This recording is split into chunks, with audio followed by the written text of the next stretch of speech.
বছৰ প্ৰত্যেকটো গছত মোৰ 20 কেজি 25 কেজিকৈ বগৰী আহিছিল। বগৰীবিলাকৰ ৰেটো আমাৰ বজাৰত ভালে ৰেট দিয়ে। নিবনুৱা সমস্যা শিক্ষা জগতৰ এক ভয়ানক সমস্যা, যি সমস্যা ভাৰতবৰ্ষৰ শিক্ষিত নিবনুৱা যুৱকসকলৰ আৰ্থিক অৱস্থা জৰাজীৰ্ণ। অসম চৰকাৰ তথা কেন্দ্ৰীয় চৰকাৰে নিবনুৱা যুৱকসকলৰ কৰ্মসংস্থাপনৰ ওপৰত কোনো গুৰুত্ব নিদিয়ে। বিভিন্ন বিভাগীয় পদত খালী হৈ থকা পদসমূহ পূৰণৰ চেষ্টাও নকৰে। নিৰ্বাচনত নিজৰ ক্ষমতা দখলৰ বাবে চৰকাৰে বিভিন্ন সময়ত বিভিন্ন ধৰণৰ প্ৰতিশ্ৰুতি দিয়ে, কিন্তু বাস্তৱত সেয়া দেখিবলৈ পোৱা নাযায়। উপায়বিহীন হৈ বৰপেটা ৰোড উত্তৰ আঠিয়াবাৰী গাঁৱৰ আজিজুল হক নামৰ ব্যক্তিগৰাকীয়ে নিজৰ কৰ্মসংস্থাপনৰ পদ বাছি লৈছে। আজিজুলে সৰু অৱস্থাৰে পৰা মেধাৱী ছাত্ৰ আছিল। BA, MA, BEd, DLED পাছ কৰিও চাকৰিৰ কাৰণে হাবাথুৰি খাব লগা হৈছে আজিজুলে। নাই কোনো চৰকাৰী চাকৰি। আজিজুলে নিজৰ মাটিডোখৰত নিজৰ কৰ্মসংস্থাপনৰ পদ বাছি লয়। প্ৰায় কেইবা বিঘা মাটিত বগৰী খেতি কৰে। যোৱা বছৰত বগৰী খেতিৰ পৰা বহু টকা উপাৰ্জন কৰিছে। এইবাৰো কেইবা বিঘা মাটিত খেতি কৰে।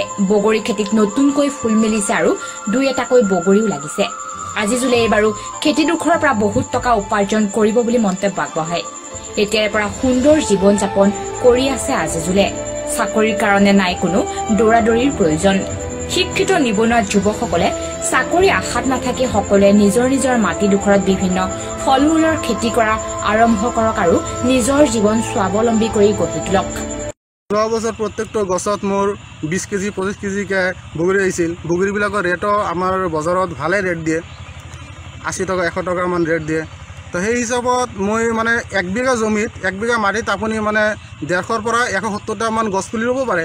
সেই হিচাপত আপুনি অনুমান কৰিব পাৰে প্ৰথম বছৰত যদি এভাৰেজ 20 কেজিকৈ আহে তথাপি ভাল এটা উপাৰ্জন। আৰু নেক্সট বছৰত প্ৰত্যেকটো গছৰ পৰা এইবিলাক গছৰ পৰা মই আশা কৰোঁ যে 50 কেজিকৈ মই পাম, 50 কেজি 60 কেজিকৈ বগৰী পাম।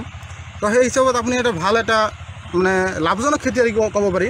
এই নিবনুৱা শিক্ষিত মই কৈছোঁ, শিক্ষিত যুৱকসকলক মই কওঁ যে আপোনালোকে চাকৰিৰ পিছে ইমান নদৌৰি এপ্লাই কৰক, তাতে ইণ্টাৰভিউ দিয়ক।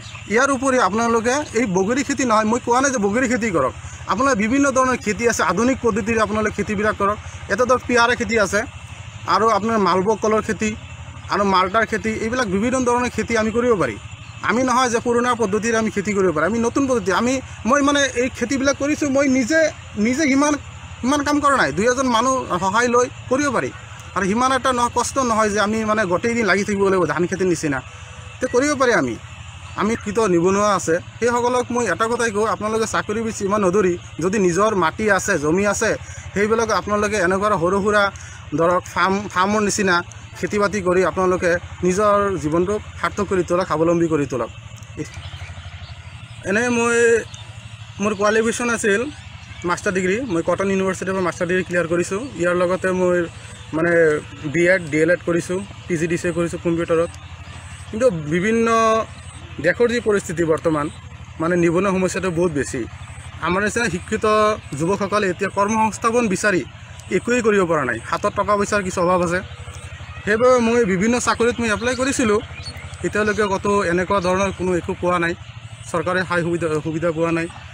সেইকাৰণে মই মানে বগৰী খেতিৰ পিনে অলপ আগবাঢ়িছোঁ।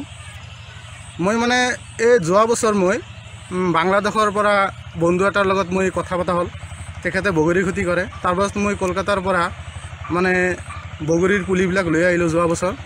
আৰু মই এইখিনি আগতে কৰিছিলোঁ।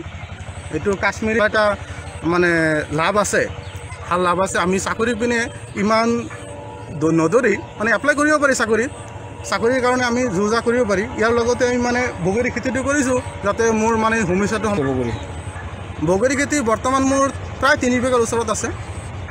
যোৱাটো মই আৰু কি আপোনালোকে দেখি আছে, নিউজ চেনেলবিলাকে দেখুৱাই আছে যে আমাৰ এই কেইদিন আগত ধৰক APDCL হওক, PNRD হওক, আছাম টেট হওক, গোটেইবিলাকত মানে কেলেংকাৰী এডভাৰটাইজমেণ্ট দিয়ে 300মান পোষ্টৰ বাবে। এপ্লাই কৰাৰ পাছত আমি এক্সাম দিয়াৰ সময়তো গম পাওঁ যে সকলোতে কুৱেশ্যন লিক হৈছে, ইটো হৈছে সিটো হৈছে, সিটো কেছ পৰি থাকে আৰু মাজে মাজে ভিতৰ চাকৰিবিলাক হৈ যায়। সেইকাৰণে আমাৰ নিচিনা সৰ্বসাধাৰণে বহুত মানুহ আছে যিবিলাকে ধৰক নেতা পালি নেতাৰ অন্তৰ্গত, সেইবিলাকে চাকৰি পাই আছে। আমাৰ নিচিনা যিহেতু আমি ৰাজনীতিত আমি নাই, আমি তাত শিক্ষিত ল'ৰাই, আমি তাতে কোনো সুবিধা পোৱা নাই, চৰকাৰৰ পৰা এতিয়ালৈ কোনো সুবিধা পোৱা নাই। সৰভোগৰ পৰা ৰমেশ তালুকদাৰ ৰিপৰ্ট। 24 লাইভ আছাম।